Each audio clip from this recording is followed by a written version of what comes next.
Michael Carter, thanks so very much, and welcome everybody to the Sam McKee Memorial Broadcast Set. I'm Dave Little, and this is In the Sulky. My guest tonight is Bart Dalious, one of a handful of young drivers making an impact here at the Meadowlands during the winter meeting.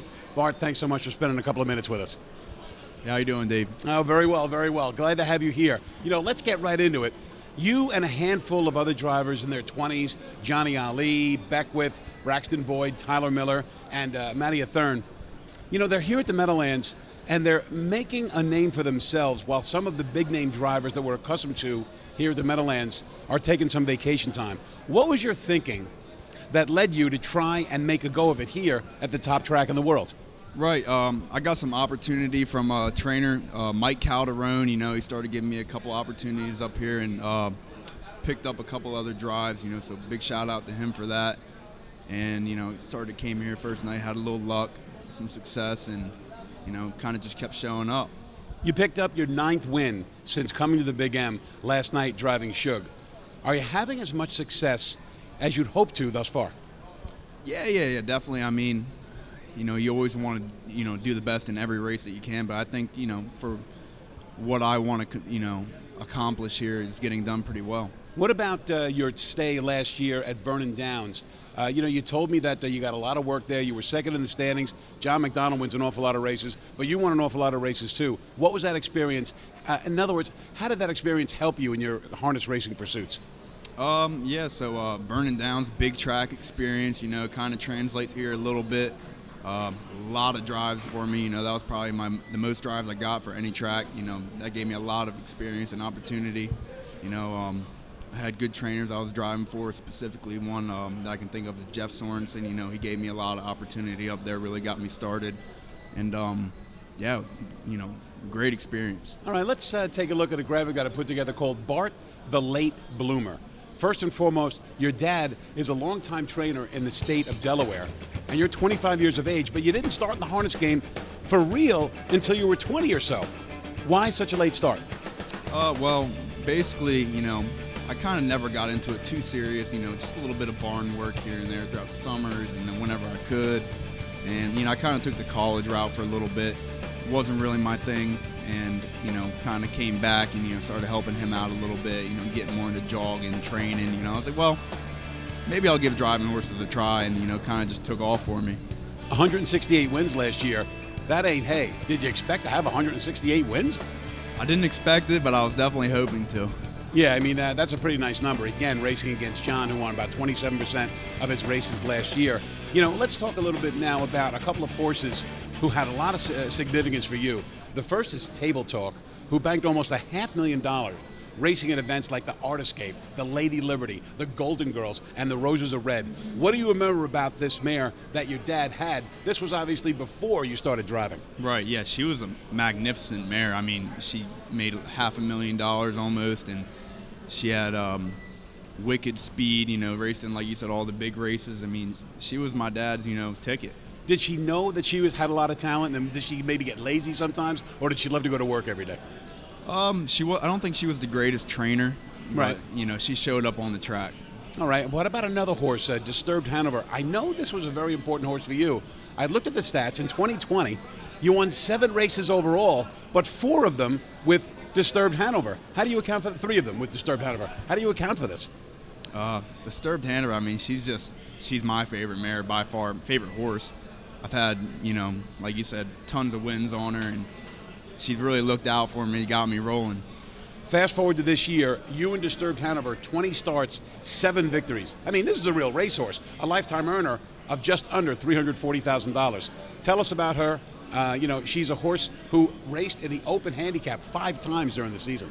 Yeah, I mean, she's just tough. She'll grind. She does not stop, you know. If she stops, something's got to be wrong. It's not her. You know, it's our fault.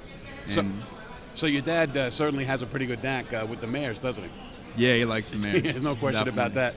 I tell you what, it's right now time to show the Bart Dalious highlight reel, because we have a couple of wins that Bart had here at the Meadowlands with horses who will be racing on tonight's card. Let's get to the first one by turning back the clock. November the 25th of 2023. Here's Good Deal. Tell us about what's going through your mind through the stretch. You're way back here. Yeah, right now I'm like, okay, I definitely have something. We got to keep going. And I'm getting closer. I'm closer. We got to reach. We got to reach. And here I'm like, all right, we're home. We're home. This is awesome. That is just great. You know, the fact of the matter is, a lot of the races are won here at the Meadowlands from a lot closer to the action. That's always a lot of ground to cover late in the race. Yeah. Yeah, I mean, the fact is that over 55 and 2.5, did you feel confident enough that you'd be able to close that much ground? Yeah, I mean, they were definitely going enough up front, you know. And from what I've seen, the horse likes to close. And I was like, I think I'm in a good spot right now. The cover was flowing just enough for me. And once I tipped him, he had enough pace and he started going. You and Good Deal will team up in tonight's 13th race. He showed a great deal of improvement when dropped in class and last, and tonight he drops again. How do you like your chances? I like his chances a lot. I mean, you know, he's got the 8 hole, so that's a little bit tough.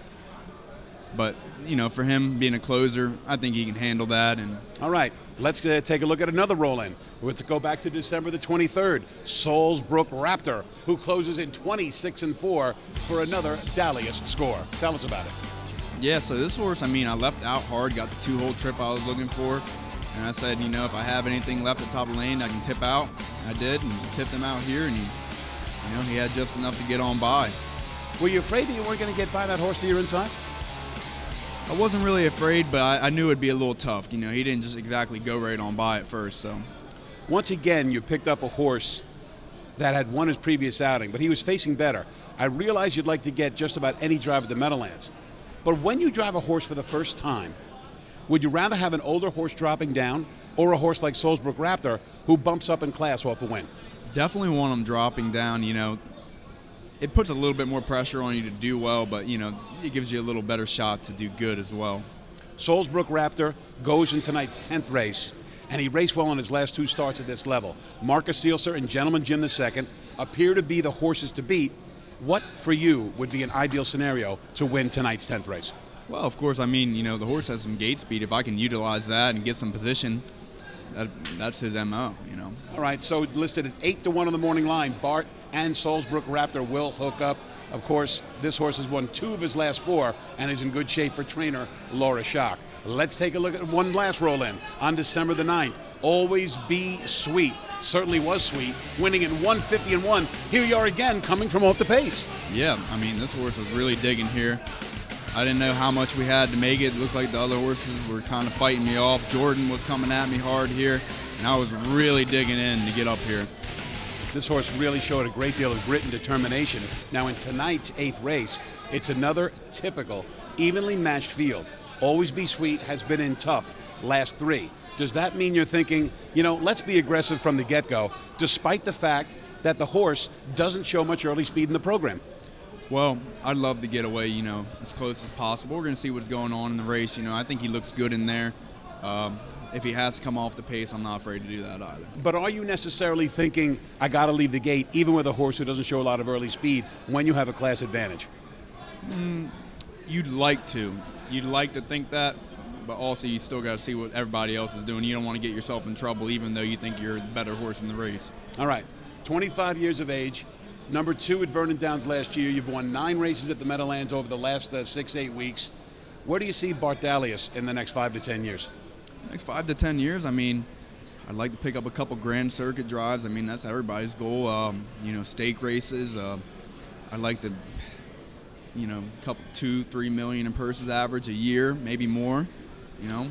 Well, I think that those are goals that are really well within the reach of Bart Dalious. Bart, thanks so much for spending a few minutes with us tonight. Thank you so much, Dave. I loved it. Lots of good luck to you tonight and in the future. In about 60 seconds, Jessica Houghton will jump in Bart's chair. He's going to get to work, and she's going to get to work. We'll take a look at tonight's featured action right after this.